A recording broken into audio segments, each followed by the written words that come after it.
Chelsea is on transition and is not ready to win the league. It's fact. No, I'm asking you a simple question. Yeah. Chelsea is on transition. Yes. And is not ready to win the league. No, not this season. When? Which season? Next season we compete.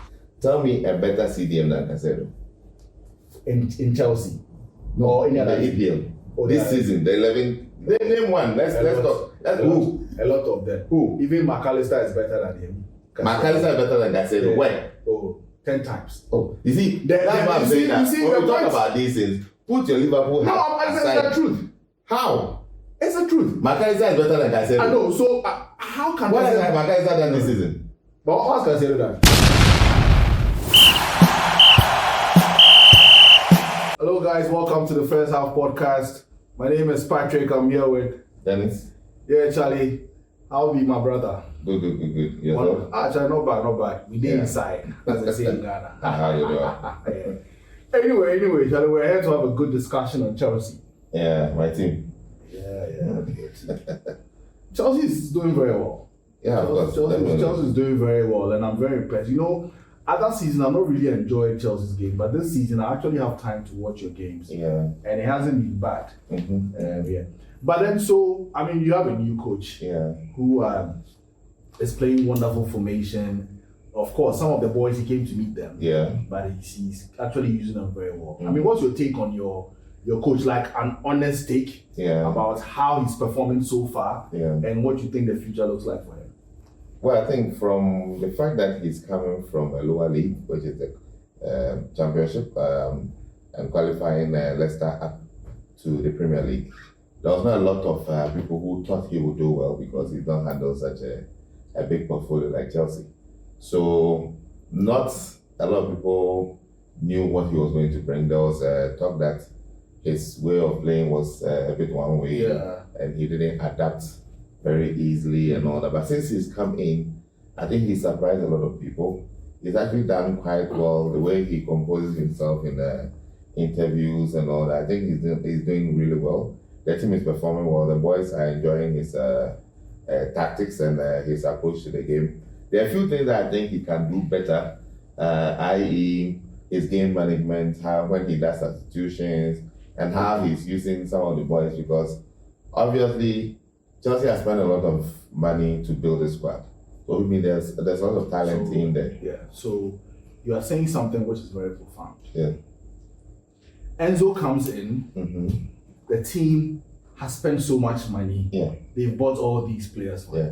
So in natural sense, he came and he had all these players at his disposal. Yeah. So all he had to do was to use the products that was already available. Now he's third on the table. Yeah. Okay.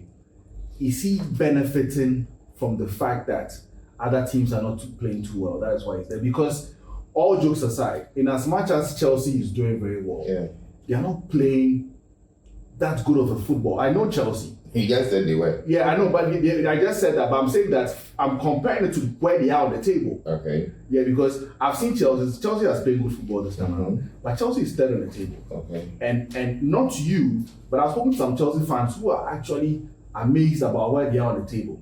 Looking at how even the season started, even though they played 11 games, and where they are now. Well, what do you take the position they are on the table? Well, don't forget that if you take the Premier League table, the first three slots are literally taken. That's Arsenal, Man City, Liverpool. Yeah, I mean, Liverpool is a constant. So basically, you have about 4 or 5 teams fighting for the final slot. Yeah. So in this case, you're talking about United, Chelsea, Tottenham, Aston Villa, Newcastle. Yeah. These are the teams going for it. If you look at all these teams and their performances over the past 11 games, Chelsea have been the best amongst them. And what makes it impressive is that Chelsea have played 5 out of the traditional top 6. Tottenham are the only team we've not played yet. So to be at the 3rd position, it's actually commendable because no Chelsea fan actually expected us to be there, because obviously if you look at our run of games and looking at how tough the games were going to be, especially for I think October, everybody expected us to drop off. But we've been able to make draws here and there. Amidst Bayern, we drew with United, we drew with Arsenal. Liverpool we lost, and then City we lost. So basically, it's not been bad. But the teams that we are supposed to beat, we actually do beat. So that works. It's actually true that for this particular season, teams like Aston Villa, Newcastle, and the likes who did very well last season are not doing too well. Well, Newcastle started falling and off. I believe that if they were, Chelsea wouldn't be where they are. And to be fair and to be honest, in as much as Chelsea is playing good football, I feel as though that it won't last. And I have a reason for saying that. Okay. You see, your players or the kind of guys you have now show some level of immaturity most of the time when they play football. They are very fast. They have that exuberance and all that. But sometimes they lack focus and they actually pull through games sometimes, like by some streak of luck. I disagree. If you look at the games, basically all the games that we played, barring Bournemouth that we scraped through, it's actually been convincing wins. We were at the ninth game of the season, we're the team with the most goals. So the goals we do score, but our defensive, there's a weakness in there. But you see, if you say if all the other teams were not performing well, we wouldn't be where we are. If you look at the table, City, who are sitting second, are 23. Chelsea are now 22. Liverpool is 28. You just have to put that in there, but that's right. And then Arsenal. Yeah. So if you say the other 5 teams that I mentioned, which other teams are behind you, and what are the points? We are all on 19. They were all on 19. They've not played yet. But what I'm trying to say is that if you say if they were all performing well, then they should be above City and Arsenal. The league table is where it should be. It's not about Chelsea.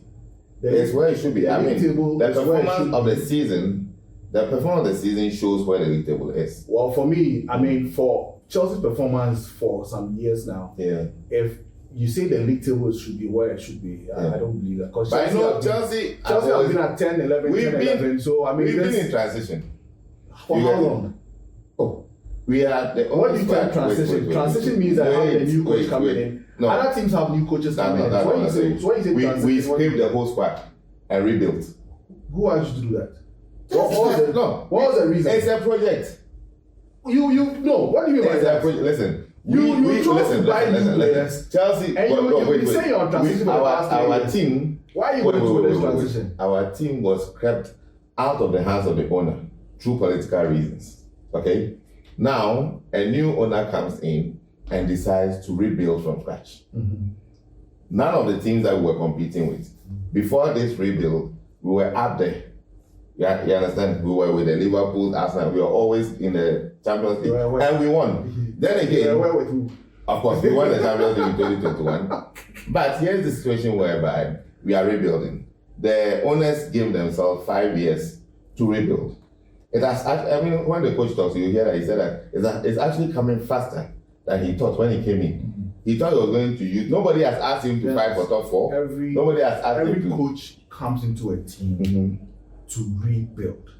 No, wait. You don't rebuild. No. You don't rebuild. No. Every coach. Listen. No. You are comparing apples to oranges. No. That excuse doesn't hold. No. Because you can be giving this excuse for the next 5 years. No. It's not rebuilding. What is it that? What's the rebuilding? At a certain point, the other players will leave. No. Rebuilding a squad from scratch is different from you have a squad and you are bringing a new idea. That's different. So wait. So your new owner came in to rebuild. And all the first... all 20 players were let go. All the 20 players were let go. So now, you believe that all the 20 players that were let go and the new players that came in. Yes. Because of that, Chelsea is on transition and is not ready to win the league. It's fact. No, I'm asking you a simple question. Chelsea is on transition. Yes. And is not ready to win the league. No, not this season. When? Which season? Next season we compete. Oh, please. What? Tell this to someone else. Next season we compete. Why am Why are you competing next season? For what? What is different in next season? Listen. For 1 minute. What is different? For 1 minute. Take off your Liverpool hat. No, this is the facts are there. So let me try. I'm saying that. What is special about why are you competing next season? Okay, so we got in a new coach now. The guys are young. You just said that the team is immature. You don't think it will even sustain. Yeah. So obviously, once they play another coach for a year, they would have understood this system better. The boys have gained experience, and you yourself last season were poor. By this time last season we were 10th. This season we are 10th.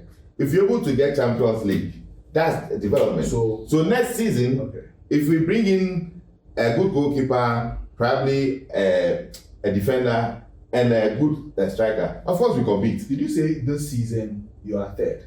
Currently we are third. So next season you do better.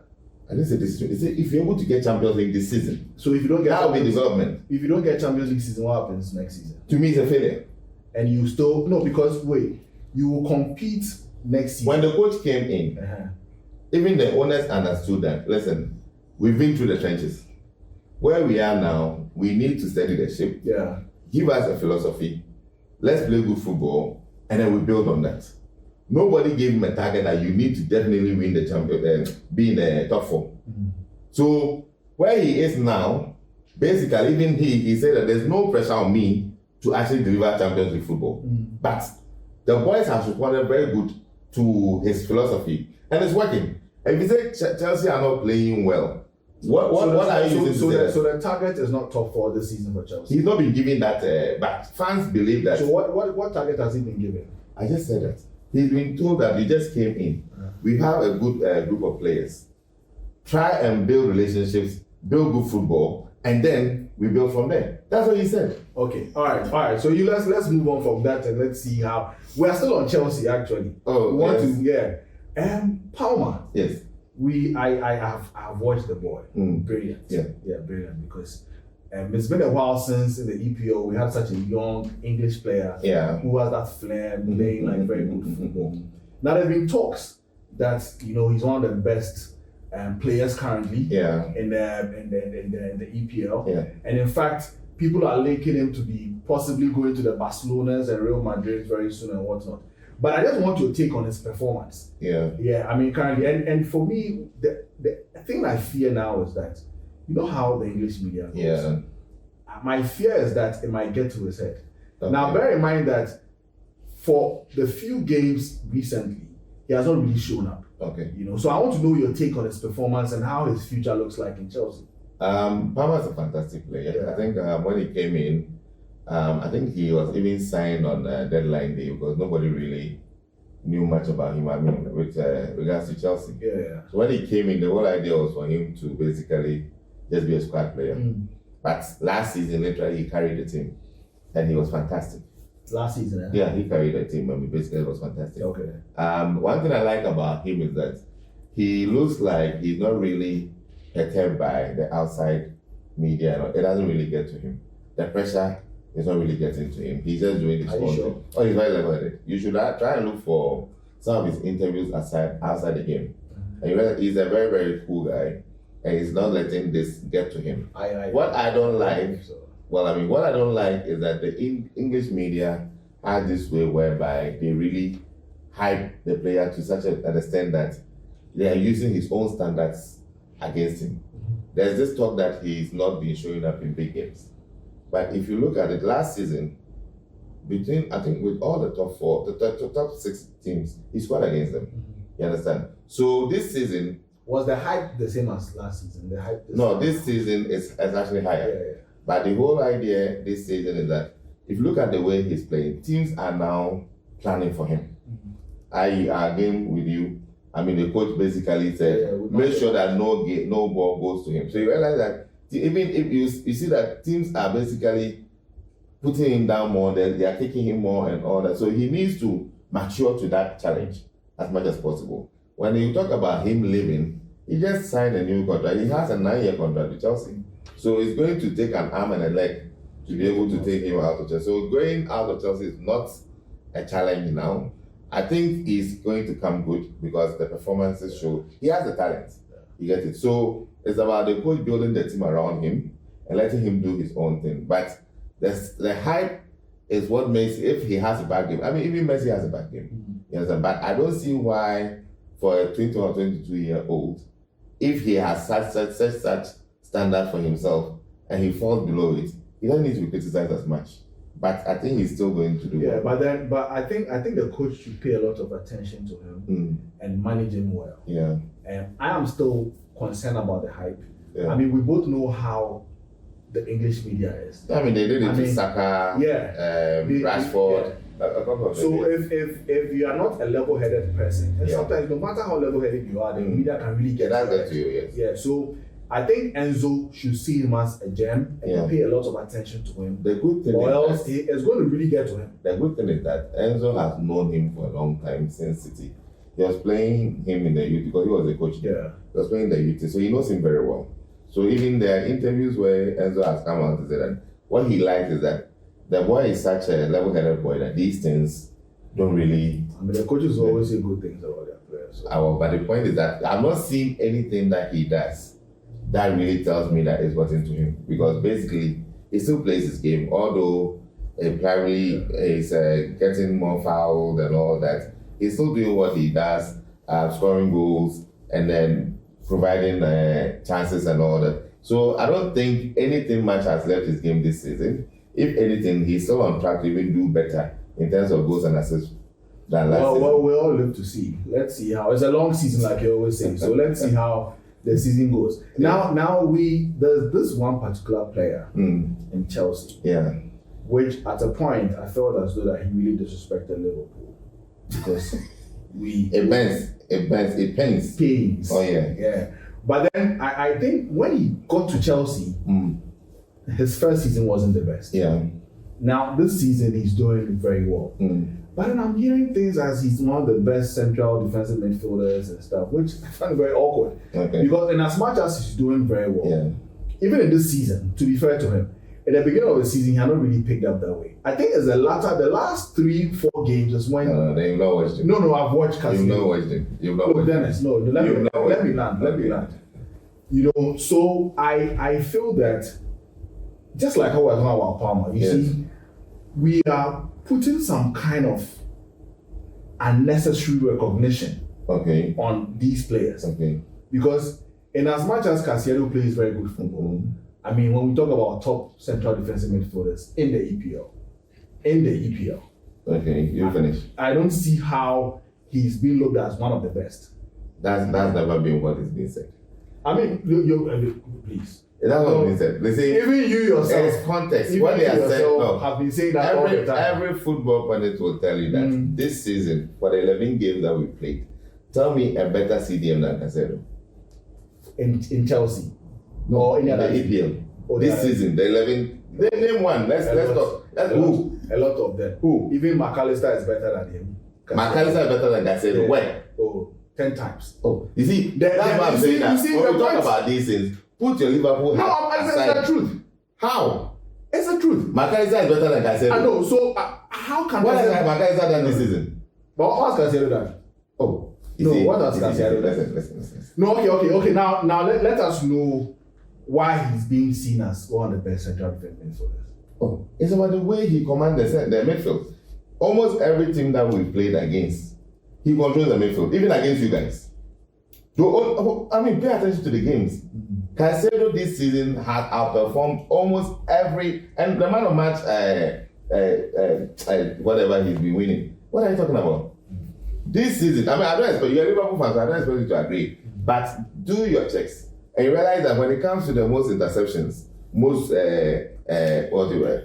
goals, I mean, it's not goals, most, what do you call it? 50 balls? He's up there. The numbers are there to show. We would have to relook at those numbers. No, I mean, I have looked at the numbers. Because I have seen Caicedo perform and he's playing good football. Yes. But to add best. He's been the best this season so far. No. I said name one. McAllister doesn't count because we all know it's not true. Who else? Give me another name. It's not possible. Give me another name. Maybe other names will come up, but I doubt that Caicedo. You see, so far. The team that he claims is on transition.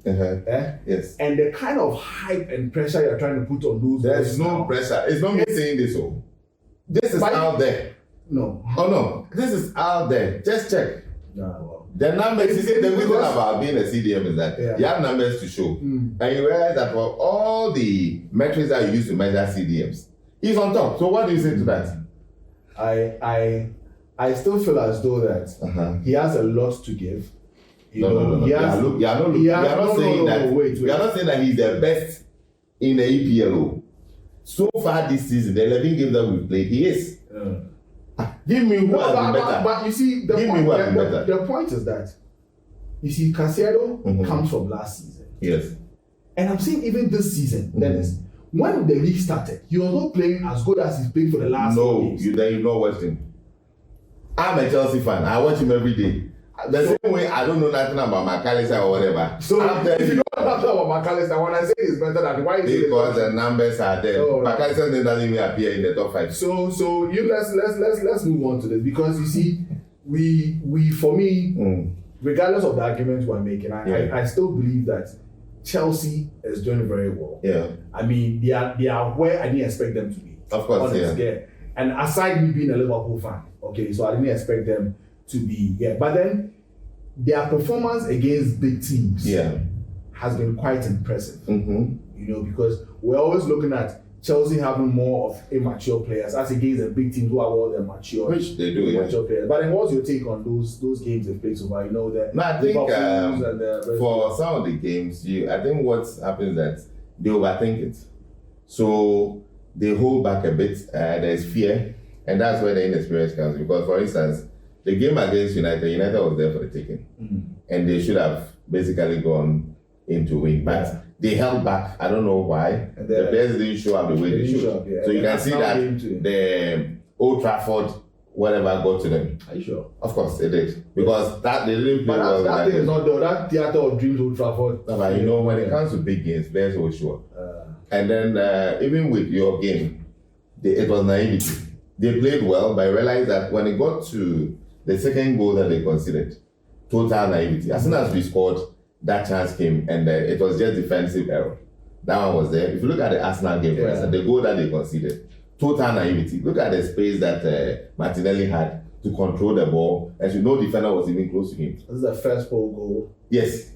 You get it. So these are the little things. Individual brilliance, but I don't think the way he beat the offside, because where the ball was played from, they were not supposed to be setting an offside trap by then, because he was already in the box. So the defender needed to drop it. They didn't, and then he was able to beat the offside line. So these are the naiveties that they've used to that have cost us.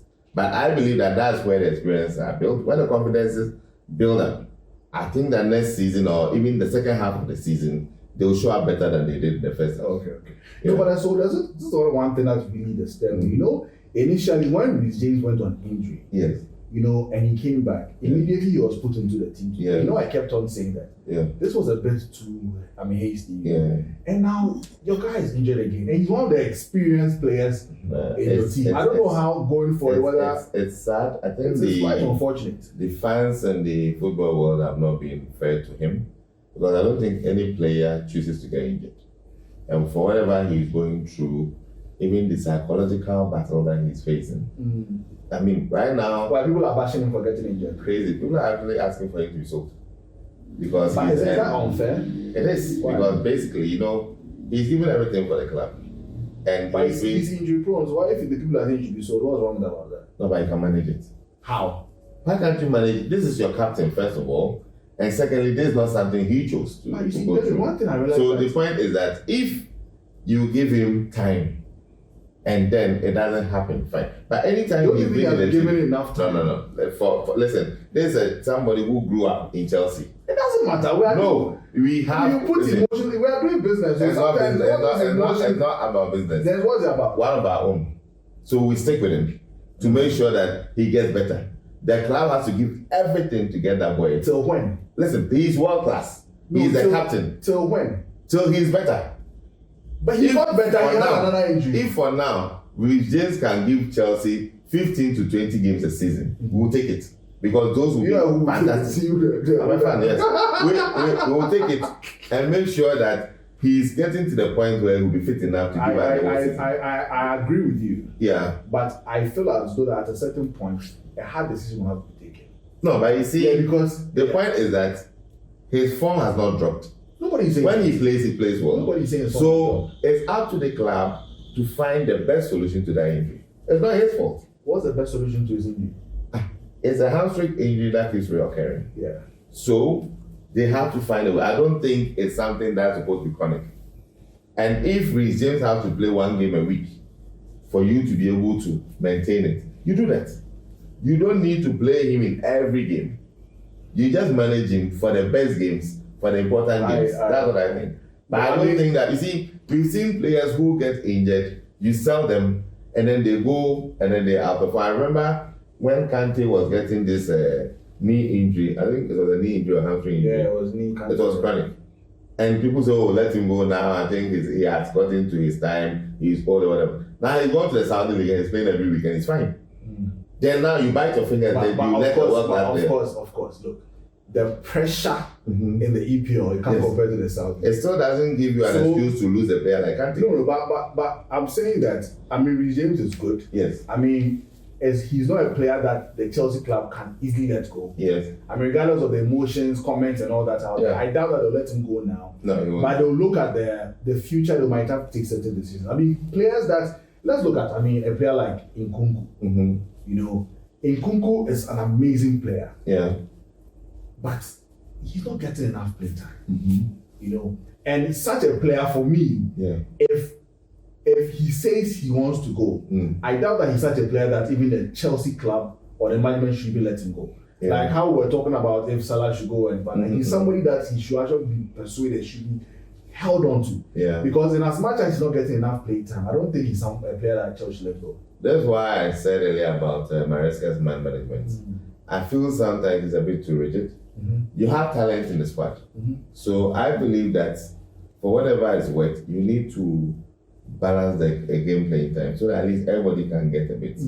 So I also wanted to have your take on one of the most brilliant players you currently have now at Chelsea. That's Nkunku. Yeah. Previously I've had discussions, but I was just wondering, why would you keep such a talent on the bench for so long and bring him in the 80th minute and whatnot? I want to know your take. As a Chelsea fan, I don't know how you guys feel about those decisions of the coach. Yeah, I think beginning of the conversation, I mentioned that Enzo Maresca have to work on his man management. I feel sometimes when you look at how the game is going, you realize that Palmer needs to go off the pitch because probably he's being man-marked and he's not able to give the best, or he's tired, or even Jackson, there are no chances that he's able to take, or he's just running in the game and all that. You could bring in something new to spice up the game, i.e. bringing in João Felix and Nkunku. By the way he's been using Nkunku, bringing him in 10 minutes, 3 minutes to go and all that, I don't think it's fair for a player of his caliber. That's why I think a week ago during the international break, there was a whole lot of news about him not being happy at Chelsea and will be possibly considering his future at the end of the season if things don't change. And I don't blame him. I wish we don't lose him, but the way the coach is using him is almost sort of telling him that you are not needed or you don't fit my style. But currently as it says now, he's actually the highest goal scorer in the team, exactly 10 goals, which is higher than Jackson. In this season, although it's predominantly in the the Conference League, and then so of course that one. But you mentioned Jackson and Palmer. Yes. And sometimes a bit confusing. I don't know what role or what position exactly is Enzo playing in Nkunku? Because sometimes you're wondering if he's trying to play him from the center as a false number 10, or he's trying to play him as a winger. Actually, what he's explained at the beginning of the season is that Nkunku and Jackson are fighting for the striker role, which is not Nkunku's position. Actually, he's actually supposed to be playing the number 10 behind the striker. That's why he's more effective. But he seems to have given that position to João Felix and Palmer. So that is why he struggles to bring him in and all that. But I think he needs to find a solution for both João Felix and but comparatively, for you as a Chelsea fan, João Felix and Nkunku, when you put both of them there, I don't know why both players offer different things. But I feel if you are talking about finishing, Nkunku is the best finisher we have in the club. Yeah. And he needs to be playing. It will be really, really painful to see him go. Okay. And I'm really hoping that Chelsea have come out to confirm that he's an important part of the project. Yeah. And they don't have any plans to listen to offers or anything of that sort.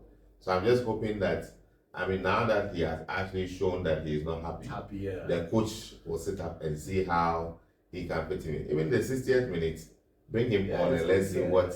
Or maybe try him in some of the games, like first 11. And one of the games, let him also start. But he never starts. And then you rest Jackson. But then again, it's a long season. Yeah. Anything can happen. We have some more games to go, FA Cup and all that. So probably he's going to now bring him and rotate him better into the team, so that at least I don't think any Chelsea fan will want to lose him. Because to be honest, Liverpool would love to have a player like Nkunku. He's not coming to Liverpool. You don't even have the money to spend on such a player because you guys are thinking.